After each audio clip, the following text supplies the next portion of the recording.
is quite amazing. Ask not what your Haas boys can do for you. All right, welcome everybody to the Haas Boys podcast. Everything F1 in an American accent, made in the USA. Out for points. To my left, we have Parker. What's up? To my right, I have Mike. We had a race week, guys. Yo. Reactions. Big week. Big week. We are out for points, and it happened so quick. We were not just out for points, we got points. What is it about this podcast? As soon as we're out for points, Haas gets points? What's happening here? What came first? Yeah, what came first? Forest. What came first? Definitely the forest. What came first, the podcast or the points? The fetch. It was a great The weekend. The podcast. podcast. It did definitely was us. I'm not going to say that it's because of the podcast, but before the podcast existed, no points. I don't see any flaw in that logic. It coincides, It's my perfect, friend. but Yeah. great race week. Holy Amazing cow. race. So much fun to watch. Yeah. Let's just get into it. First of all, incredible qualifying from K-Mag. Right out of the gate, we mentioned on the last podcast, a year of eating Doritos and racing casually.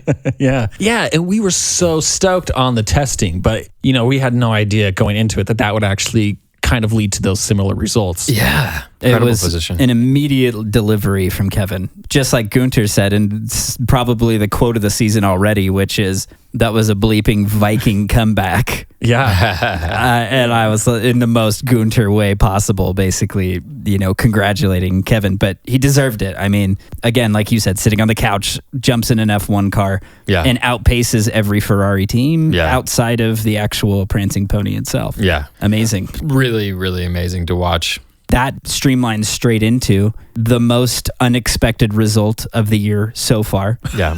Which is that Haas is third. There's been one race.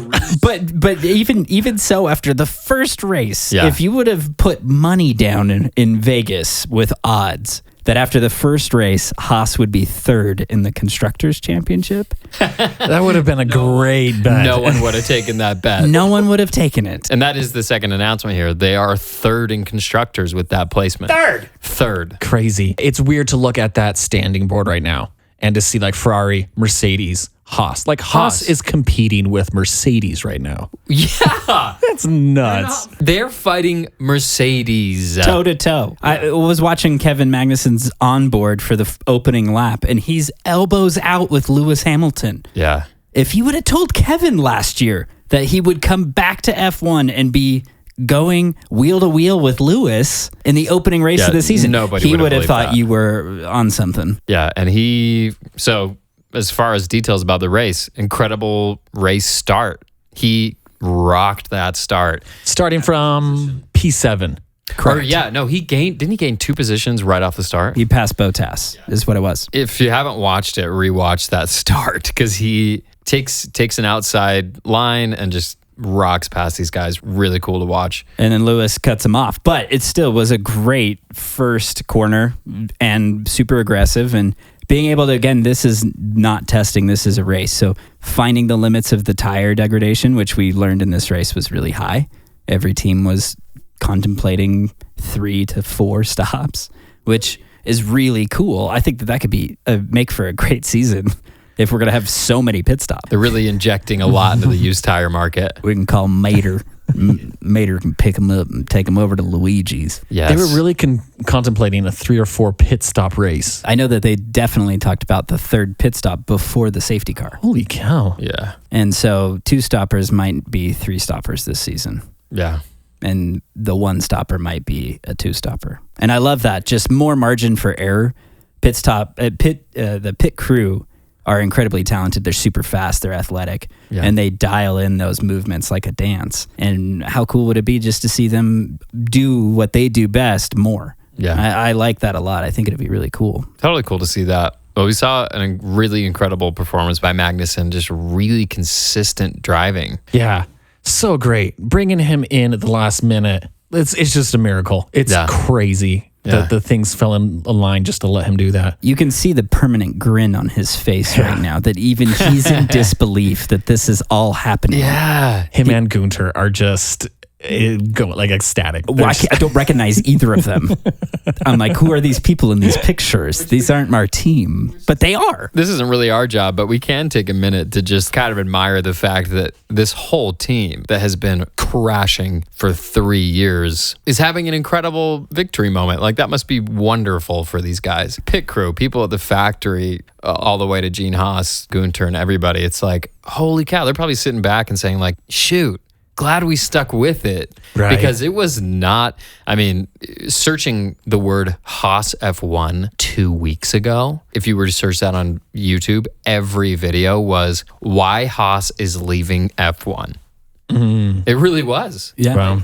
Yeah. And we know that a little bit from Drive to Survive that Gene was kind of questioning things a little bit. Who knows how true any of that is, but we do know he was looking at it a little bit. Like, I think there was a comment from Guenther that's like, Gene is wondering how much of his money he's going to put into the team. And they've been in doubt for 3 years. And this is just an amazing moment for them. So that validates a lot of Guenther's everything he's been doing. Validates a lot of his Vision. work ethic, vision, and things he's probably been saying to Gene Haas. Yes. Just like, hey, this is the year. Ferrari is creating a great power unit. Yeah. We have developed an amazing car. Just like, let's go for Trust us, it will happen Yeah. type of tone. With a weaker team principle, we probably wouldn't have a Haas F1 team. Without a doubt. You think Gene Haas has the wherewithal or the bandwidth to be running something very directly? No, it's because of Guenther being the leader that he is. With a weaker team principle, I guarantee that Haas would have been gone this season. Yeah, and they had lost their title sponsor weeks before the race. Right. So they're Yeah. scrambling. Yeah. And then to be validated P5 at the end of a race Yeah. is so great. It's so great. The Kevin Magnussen in the room here, if you will.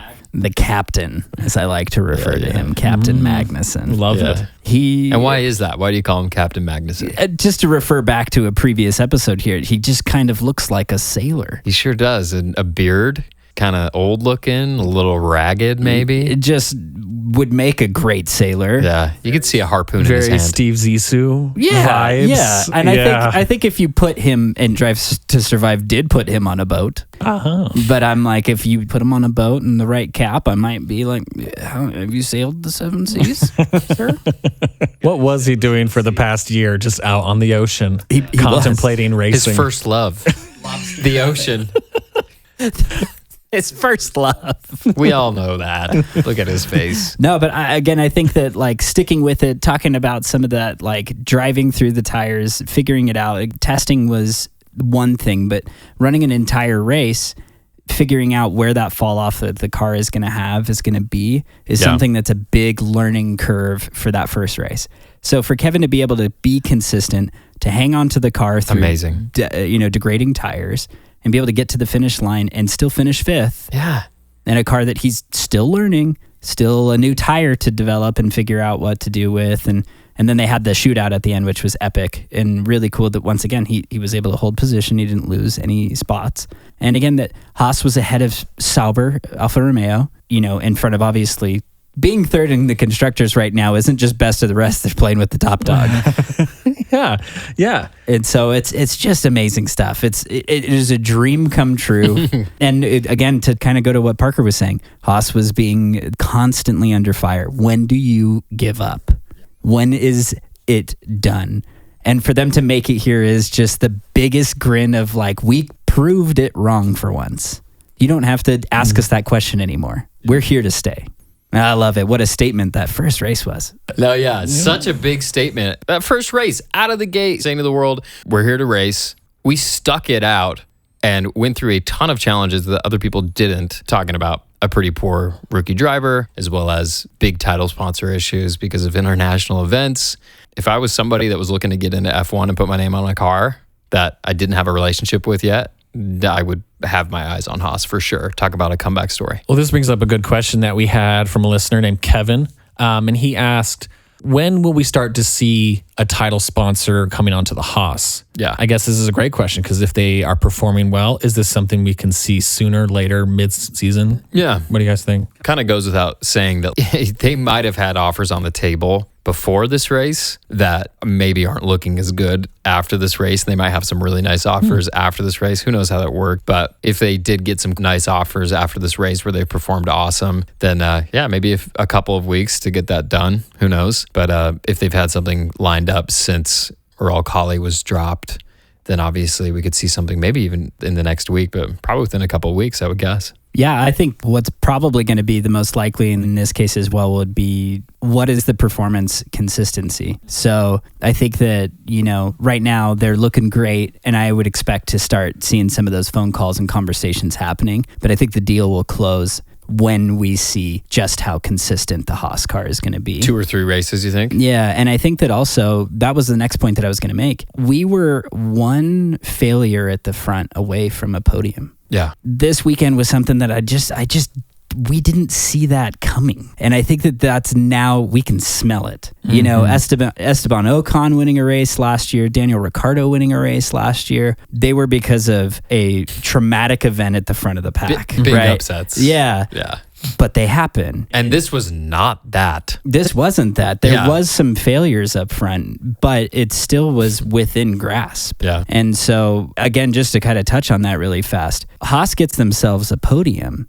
And that's going to lock in anyone who's negotiating a contract as a sponsor. But the other thing is that it's like considering just what this also means to Gene. Is he willing to be one of the other cars in the grid that's willing to move his logo smaller or somewhere else on the car to make way for Pepsi? Mm-hmm. Oh, so that's a good point, that perhaps there's a chance they don't take a big title sponsor. They take a couple small ones and keep Haas large on the side of the car. McLaren has done something that's different to all the other teams where they have small agreements with lots of companies where they don't have this consistent title sponsor on the side of the car. It varies per race. And that's something that's been a kind of a new idea as far as like traditionally we talked about like that Williams car that had the Canon and Sega and all those brands. McLaren from one week to the next has a different car, pretty much just based on the stickers. And so Haas could potentially take the Zach Brown route and do something that's a little different by just adding a few stickers.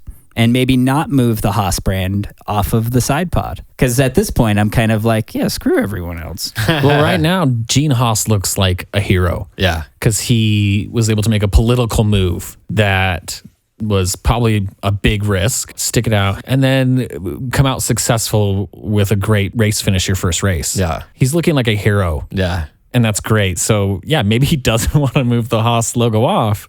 But people would be willing to go elsewhere on that car. Yeah. I think it's prime real estate for anybody at this point. It's free real estate. Yeah.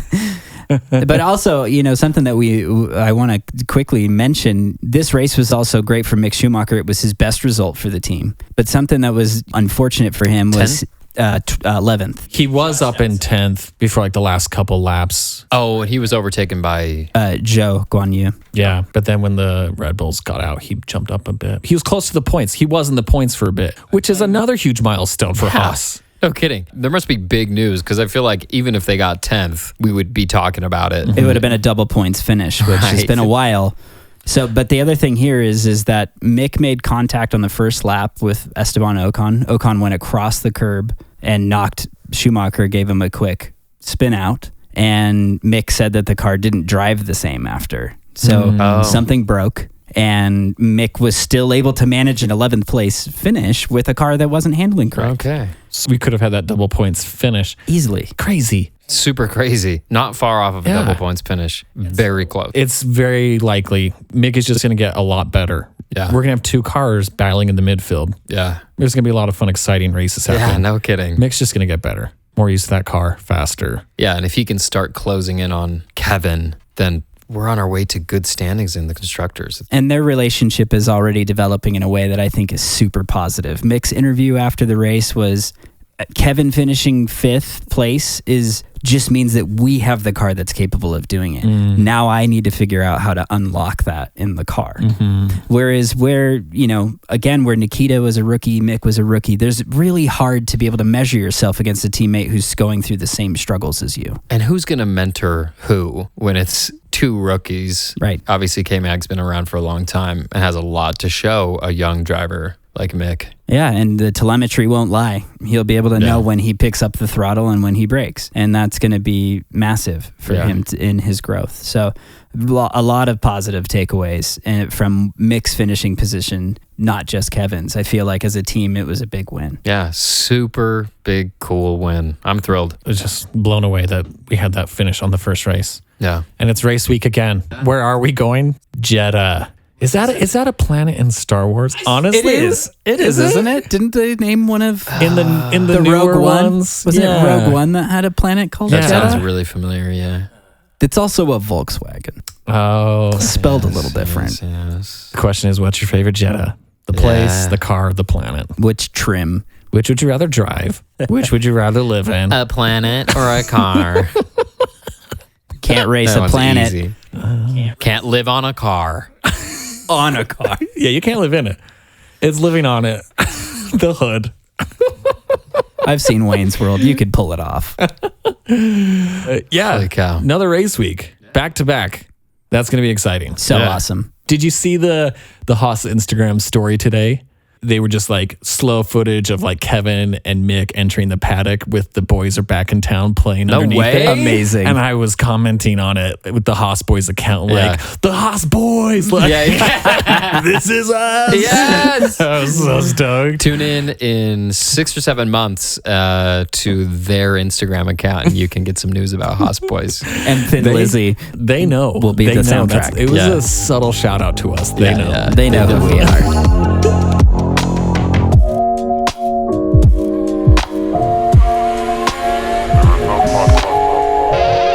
So, Saudi Arabia, what do we have to look forward to?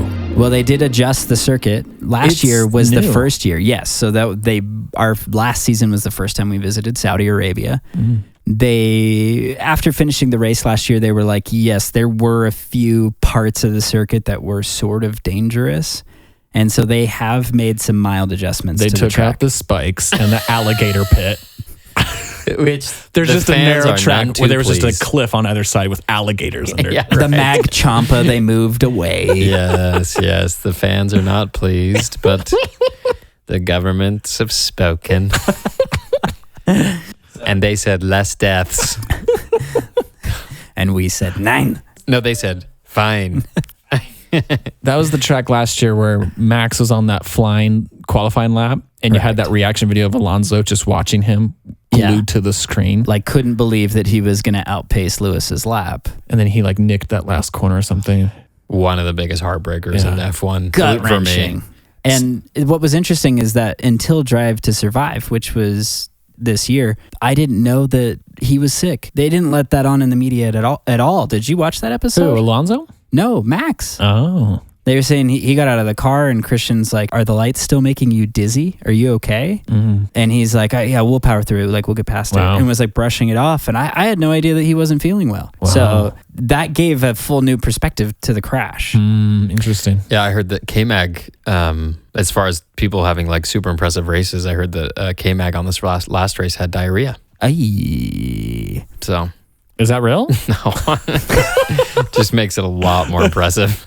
It made him faster. Yeah, It always made him faster, does. yeah. He's like, gotta get to the end. Gotta get to the end. Yeah, can we finish faster? It made him slippery. You gotta preserve tires. Now we're getting across that line, Guenther. Now. Do you have any idea what's going on in here? And just that feed tube, they just put X-Lax in it. Yeah, They're yeah, like, yeah. go Mick. Yeah. Good luck. Goodbye and good luck. It's just that's what Guenther's saying when he's pouring in a powder. Shh, goodbye and good luck. I like this alternative Drive to Survive that is partially fictional and just shows everybody as like a little bit evil. Every team principal is just a maniacal, evil genius. Mixing up potions montages in Guenther's basement. This will make him go fast if he wants to or not. So Saudi Arabia this weekend, it's a fun track. It's a night race. It's meant to be a street circuit, or at least a permanent version of a street circuit. Cool. It's very narrow, the walls are close, and it was designed to be super high speed. So Saudi Arabia's already, again, like, the first one we ran there was pretty wild and lots of action. Obviously, that was the race where Max and Lewis came together and some other kind of dramas, but great race. I'm super excited about it. The track was super cool last year. really cool to kind of have this access to being in countries that the weather is good and totally mild so we can race. And then after Jeddah, I think we go to Australia. Cool. So, Jeddah, if we can take a look at our performance in Bahrain and translate it over to Jeddah, what can we kind of be looking at? So, as far as I could tell, we were good in a straight line, not the fastest in a straight line. So, we saw Mick being passed by Alpha in the straight line, if I recall. That's where he gained a lot of his ground. So, even then, though, that could be momentum off the corner. So, if Mick was struggling for grip because of malfunctions, he's getting the power down, but it's not going down in the way that he needs it to, so he's feathering the throttle. Joe Guenther just gets the opportunity to DRS and pass. Okay, no real good data from this last race to extrapolate to Jeddah. Yeah, I mean, I think Jeddah was kind of, again, like, has a lot of like really fast-moving chicanes, kind of street circuit style, but they did have like a lot of straightaways and DRS detection zones and stuff. So I do think that it's going to be a high-speed circuit similar to like Bahrain. Bahrain's pretty quick as well. Cool.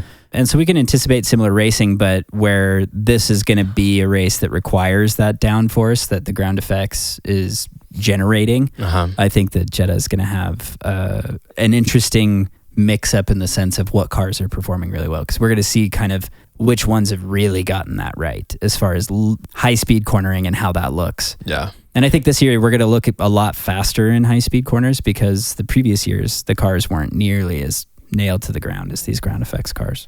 Well, that brings us into a question that we had from a listener. This is again from Sam. I think he's our most devoted listener right now. We Thank keep you, getting Sam. questions from this he's guy. He's actually in the room right now. He's that devoted. He's always yelling questions at us. No, don't talk. He just questions Don't us all talk, day long. Sam. He's obviously brand new to the sport, which is great because I have these questions as well. Yeah. He asked, what does an F1 season look like? How often are races happening? How are they scheduled? It's a good question to get into. Right now, we're at the top of the season. We're about to get into an amazing season watching Haas, and so let's lay it all out. So how many races do we have? 23. Oh, okay. Last year it was 22? 22. It kind of depends. Like sometimes it's back to back, sometimes it's every other week. Right. Well, you know, when we talk about logistics with a global sport, this is something that's super different from a differentiator from most motorsports. On a global scale, we're traveling the world. Yeah. And that means, I don't know if you've seen behind the scenes at F1 races, but each team has a small hotel that they build on site. Mm-hmm. And so when you're considering that has to move, there are so many moving parts. And so the fact that we have 23 races in a year is an actual, like, amazing feat. Because we just had the first one last week, and the last race is almost like in December, right? Right. So they kind of span that whole, it's almost a full year of racing. Right. There's only really 90 days of no racing in the wintertime. And they have a summer break, right? And the summer break is an interesting thing to kind of highlight the difference between the winter break and the summer break is the FIA instigated the summer break because the teams literally did not have one. Because the time over the winter break was set up the new car, get ready for the next season. Right. And then if they're working all season long on the car and trying to keep up, then they never get a break. They never see their families. They never go home. And so the FIA forced a summer break on the teams so that way they actually took a break. Gotcha. July to August, I feel like. Yeah, it's around that time period. Okay. I feel like mostly August.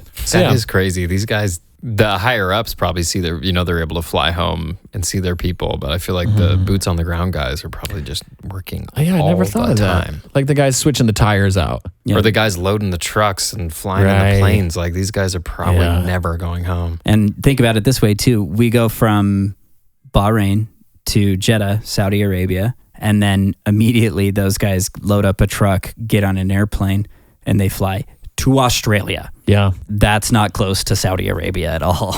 And so the calendar as it spreads across March to December is 23 races. So you're looking at an average of almost 2 a month. That's something. That's great. That's going to be a great season. Lots of races. So for the listeners, that means we're going to still be coming out with a episode every week, every Sunday outside of that break. We'll have a race and we'll be bringing you our takes on that race every week. And that also leads into another listener question. This is from Mark. He messaged us on Instagram. Let me read his question. Thanks for the question, Mark. Oh, hi, Mark. He says, I'm hearing rumors of a fall 2023 F1 race on the streets of Las Vegas. Have you heard anything?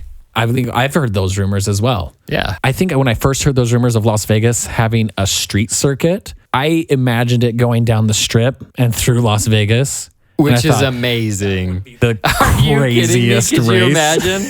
Holy. Yeah, flying by like the Bellagio. Wow. And what's that one? Treasure Island. Treasure Island, Mandalay Bay with like the volcano. Yeah. It would be an epic looking race. But I don't think it is a street circuit. It's supposed to be, but I think that they have built it around. There is like a proposed circuit map and it's built around, I think, a current raceway that's in Las Vegas. That's out on the streets around it. Yeah, the plan is for the track to go by the fountains outside the Bellagio, though. Not quite the whole thing, but a little taste. Really? That's interesting if true. And one of the things that the FIA president has been quoted now saying that races on the calendar for this year are still not guaranteed a race. Oh, wow.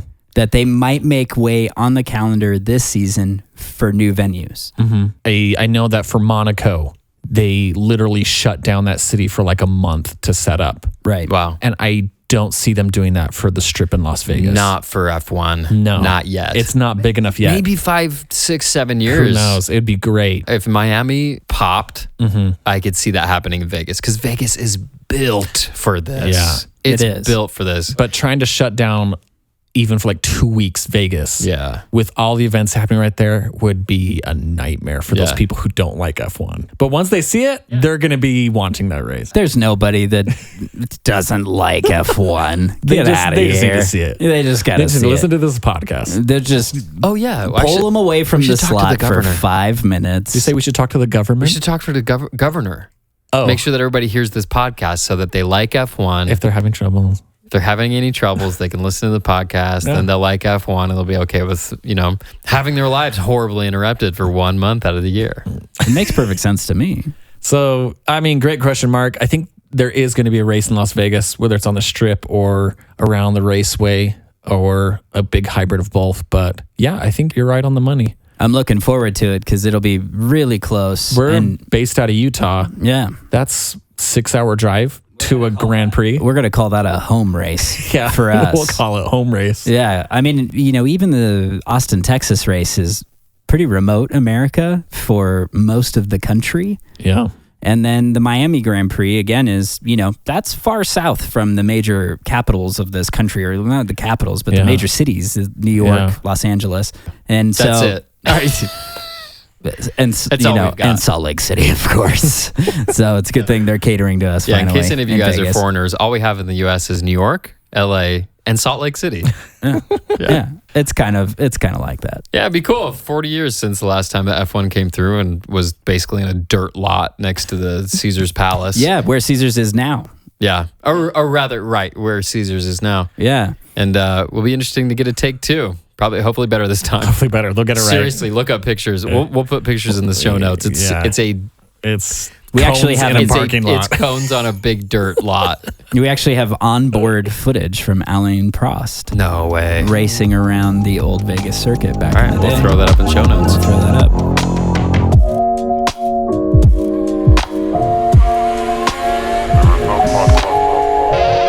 All right, well, shifting gears, let's go back to that Bahrain race and let's talk about some of the other teams that were competing against Haas that failed because Haas was coming up on their rear. Red Bull, big news with Red Bull and Red Bull. Well, the big news with Red Bull is Guenther snuck into their paddock and cut their fuel lines. Sorry, was I not supposed to say that? Yeah, it's definitely it wasn't Guenther. Sorry. Definitely was not Guenther. But either way, big failures from Red Bull on 3 out of 4 cars. Sonoda, only one finishing for Red Bull. Yeah, one Alpha failure, what was that, 30, 35? And then both Red Bull failures Like the last within 3 laps. within 2 or laps something. of each other. Crazy. During the race as well, the 4 fastest cars through the speed traps were Red Bull cars. And so, again, Tsunoda being the only one that didn't have the failure is on that list as well.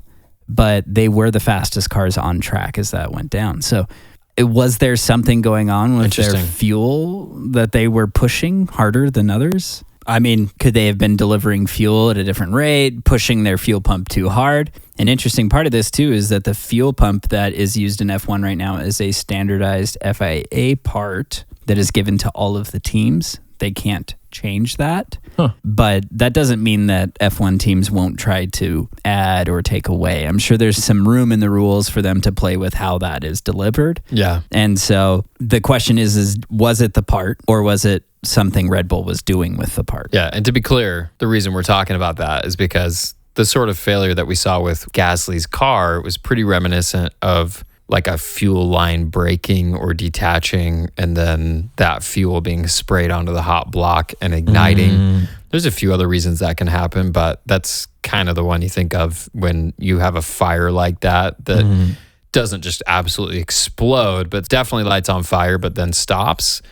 Pretty clear indicator that, yeah, a fuel line broke, hits the hot block, but then the engine stops and it stops pumping the fuel. And you get just kind of a slower fire like we saw with Gasly. How crazy that it happened at the same corner that Romain Grosjean exploded at. 2 fires at that corner. Yeah. That was crazy. Have you guys looked at Google Maps? I saw it like years ago just to get to a friend's house, but I haven't looked since. Do they have something new there? Yeah, they have this thing that, people actually in real life, though, this has happened where an incident will happen on a racetrack and someone will go open a business on Google and name a part of the racetrack something that was to do with the incident that happened on the racetrack. So no way. On that corner on Bahrain is a Romain Grosjean's Baguettes Bakery. Oh my gosh, that's awesome. And there's like a few others like, Mazepin's Corner. And there's a few other things that people like put on there that were like fake businesses. We'll throw that up in the show notes, a link to that. Yeah. I want to see that. It's hysterical. It's so good. That's so awesome. And it seemed like Max's car and Sergio Perez's car just shut off. Was I seeing that right? Like they just like turned within off. 2 laps of one another. Yeah. Max had it coming for 1 lap. It He seemed had like it coming. He'd been driving for so long. he kicked a dog once when he was a kid. He had it coming, man. Bad karma, that guy. It seemed like he was talking to his engineer for about a lap. He's saying like, this is messed up. What can I do? And his engineer was just saying, there's nothing we can do. So I think it was a slower failure, but I wonder about that. That could be broken seal. That could also be fuel pump failure. Yeah. Or even Perez's car just fully locked up and spun out, where Max was able at least to make it into the pit and be able to be retired into the garage. And that's what I wonder about, and we don't have details about that, but Perez, I do wonder, because him spinning out could have been caused by the same exact thing, except that, he loses power and then his brake power changes. I actually don't know whether or not they're power assisted or not. I don't know. It's just kind of interesting to think, like, I wonder how. They probably are, now that I think about it. I know that they're super tough to push. Yeah, that's true. Anyways. I know they're assisted, hydraulically assisted in the steering. I just wonder if it was the same failure as Gasly. Yeah, the more that we think about it, the more we talk about it, the brakes are likely not power assisted. But yeah, to your point, I think that when the engine decides to shut off, there's no more fuel in it or anything. And if you don't have the clutch in, I mean, the engine can just lock. Up. Right. It's not that the brakes went, or it's not that the brakes locked up. It's that the engine locked up because you're just stiff now. Because you're in gear. Yeah. Wow. So could have been the exact same failure. Yeah. Which most likely it was. Yeah. On all 3 of these cars. It's funny. It's a very interesting thing. And again, with Red Bull, there's a couple of huge red flags here and something that we can look as a potential, periscope into the future here. Red Bull, this is their first season being a power unit because Honda and them are done. So this is the first season that they've taken that over. Now, The weird thing here is that there's still some very convoluted and difficult to understand relationship between Honda and Red Bull. And Honda are still making power units, still developing power units, but they're not doing it in UK right next door to Red Bull the way that they were doing it. So things are different now. And just to put a small asterisk next to that smells and sounds exactly like what McLaren was doing with Honda to start, which is when McLaren and Honda did not get along. And so this is a very interesting period that we're moving into. Does Red Bull have these problems moving forward? is this an indicator of massive reliability trouble for the new season? Or is it something that was just a fluke and they just mismatched parts, didn't see this coming in all of testing, and now we're in the race season and this is something that could be quickly fixed. Yeah, I have no idea. I guess we'll see with upcoming races. Yeah. I feel like it's not one of those real bad failures. Like, I feel like the real bad failures are when the thing blows up and it's blowing smoke out the back and just burning all of its oil. And it's failed. Yeah. This was a big blue problem. smoke is the indicator of failed. Burning oil. Yeah. Well, speaking of failure, like the Mercedes cars that are running Mercedes power units. You know, they were able to pass those burning Red Bulls, though. And that's important. They finished higher than Red Bull. Right. And they did finish higher than Red Bull. So they had a pretty awesome performance this week. But a pretty shocking turnout. Like, for Haas and McLaren to like have switched places. Yeah. Is insanity. McLaren dead last. It's sad. Yeah. It's crazy to watch that. Yeah. And as fans of other teams as well as Haas, we obviously hold Haas in the highest regard here. You know, I would say that in some ways here we enjoy McLaren. We like seeing some of these other teams. We enjoy McLaren here and there. Well, you know, Zach Brown. What's not to like about the guy? Daniel Ricciardo, we can relate to very well. And Lando's just a gamer kid, and what's not to like? It's such a shame to see them switch places. If I were to wish somebody to trade places with Haas, it wouldn't have been McLaren. Yeah. And so this is such a bummer, but you know, to your point, it seems like the Mercedes customer teams are the ones that are at the back. Yep. And I mean, that's 100% the case. It is the case. And I don't know if that's going to be something that's indicative of the power unit as it is the development of the car. Was there some trickle down from Mercedes as to like, this is the direction we're heading. This is what we're testing. Right. Here's the theory. We think that you should partner with us in this direction. So it could maybe not necessarily be a bad power unit, but bad theory that they could be sharing. Yeah. And I mean, and a team that we're not even really talking about is Alpine, who's right dead in the middle, right where they were. Actually, probably a tiny bit ahead of where they were. And so the thing that's really interesting here is that from 10th to 20th is Mercedes. And from 10th to 1st is Ferrari, sans the actual Mercedes team, and with a little bit of Alpine there. But it's like the crazy topsy-turvy world that we're living in this season already is just a wild contrast to what we've been experiencing for the last decade. It's a good bookend to everything we had to say about this subject just a couple episodes ago. Well, I was just going to say, all props to Mike for calling it on his Ferrari conspiracy theories. That's right. Of years ago, getting Alpha and Haas together and being like, hey, we're doing this with the engine.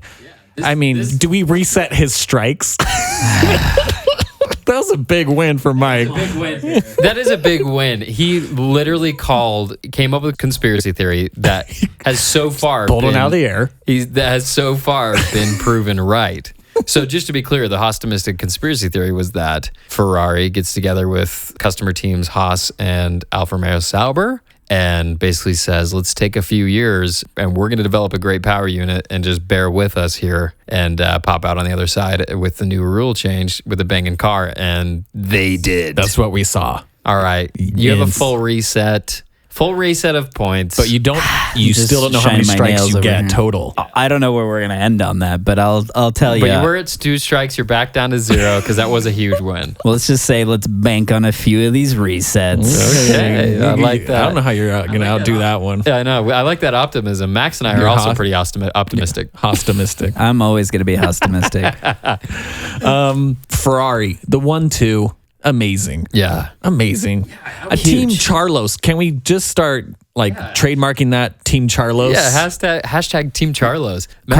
Carlos Leclerc and Charles Sainz really did a great job. They did. This past weekend. They're our favorite celebrity couple. They really are. I was telling Max, seeing those guys do their victory lap together, I was like, oh, this is why people love Ferrari. That's a cool look.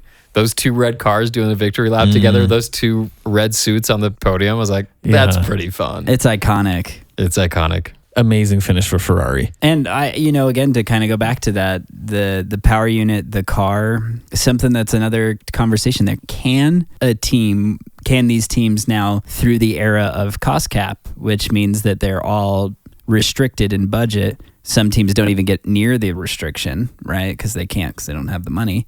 But can Ferrari piggyback? Can Ferrari develop with their teams? I don't know how that rule works, but it seems as though that there is some communication through the development process on what Ferrari is doing with their car to be able to communicate that again to Sauber, to Haas. And I think that that's what we're seeing, is its power unit and chassis. There's some synergy there. And again, that would then show some similarities and some theory there of why Mercedes cars are struggling. Because where Mercedes has definitely had the most to develop and still put a lot of energy into this, their car is not running for the lead. And where they are definitely the front runner of Mercedes, the customer cars are just bad. Nowhere just near. Garbage. Nowhere near. Yeah, it's too bad. But great for Ferrari and just fun to see a different set of people up on the podium. Amazing.